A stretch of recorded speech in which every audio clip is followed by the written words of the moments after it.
Дараагийн мэдээ үзүүлээ. Монголын ардчлал 20 нас хүрч ачаад авах тэнхээтэй боллоо гэж ардчлал намын дарга дүгнэлээ. 20 жилийн өмнө хийсэн хувьсгал өнөөдөр алдаа оноогоо харуулж цаашид 50 замын хувьсгалыг үргэлжлүүлэх хэрэгтэйг ардчлалсан хувьсгалчид онцолж байна. Өнөөдөр ардчлалсан хувьсгалын ойн жилийн хаалтын хүндэтгэлийн хурал боллоо. Ардчлал монголчуудад газар, мал, хувийн өмч, дуртай газрын амьдрах хэрэгчлөө үгээ хэлэх, бич хэрэгчлөө өгснийг ерөнхийлөгч илтгэлдээ сануулжээ. 20 нас хүрсэн Монголын ардчлал ачаад авах тэнхээтэй хариуцлагаа өөрөх чадвартай болсон гэж ардчлал намын дарга Алтан уяг дүгнэлээ.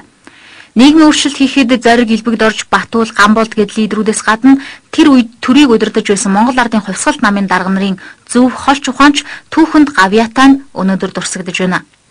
Иргэдний эрхээ эзэлдэг, үүргээ биелүүлдэг, төр нь иргэдээ сонсдог, иргэдээ үйлчилдэг нийгмийн төлөө, сайн сайхан амьдралын төлөө та бид тэмцэж ирсэн. Энэ тэмцэл маань дуусаагүй байна.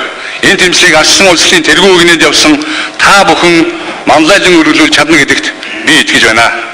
Эрхэм журмын нөхдөө, Монголын арчлагчид цасны жавар, цагийн жавар хоёрыг хамтдан сөрж болсон тэр цагаас хойш 20 жил улирлаа.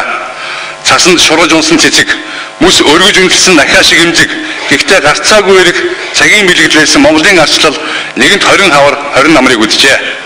Арчлыг анхны өдөр нь арч гэж тэмүүлсэн тэр хүчин, тэр үзэл санаа өнөөдөр өөрснөө дүүгнээс арчигдан арилж байна.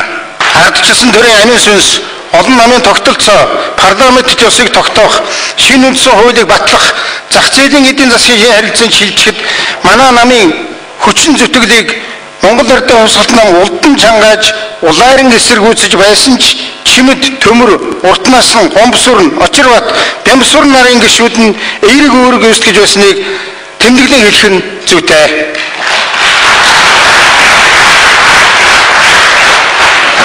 Эрхэм журмын анд нараа, өөр зуурын үл ойлголцол, цаг үеийн толгилцооноос эвдэрч сэтгэлээ сэвтээж олон боломжийг алдаж гүйсэн гашуун үйлдэлд үе үеийн удирдлага журмын нөхдийнхөө өмнөөс үнэ хүлцэл өчөө. Шилжилтийн давалгаа цагийн төвөрлөлийг далимдуулж ардчилсан тодтголтой иргэн бүхнийг төрийн албанаас олон ард мянгаар нь хальж эргэж орох нөхсөв үүд хаалгыг хуулиар хаасныг та бид мэднэ.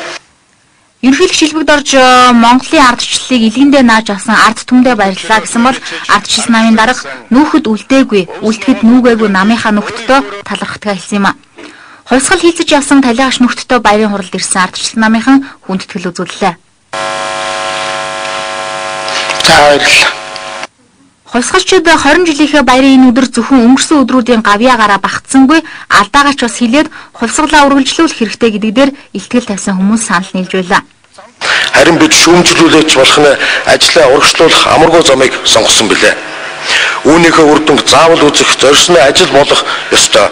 Үлдэж байгаа хугацаанд гарт баригдаж нүдэнд үзэгдэх бодит бүтээн байгуулалтыг ард түмэндээ өгөхийг чармаах бидний гол зорилго юм а. Үүнийхээ төлөө бид 10 жилийн тэртээ нэгдэн нийлсэн гэдэгт мөхөс би бас өчүүхэнч эргэлздэг ба. Арчилсан хувьсгал маань манддаг. Эдийн засгийн хувьсгал маань ёстой үргэлжлэх болтугай. Монгол улс маань цэцгэлэн хөгжиж ард түмэн маань жаргал төрөх болтугай. Эзэн Чингисийн их нутагт өрөм удам маань хинээс дутхгүй сайхан амьдрах болтугай. Та бүхэнд баярлалаа. Ардчилсан хувьсгалын 20 жилийн баярын хурал дээр ардчилсан намын дээд шагнал болох Чингисийн одны эзэд шагнал авлаа. Чингисийн одонгоор их хурлын гишүүн Амар Жаргал, Ламбаа сайд нийслэлийн ардчилсан намын дарга Төвдөнд орж нарын 5 хүн шагнуулсан юм а.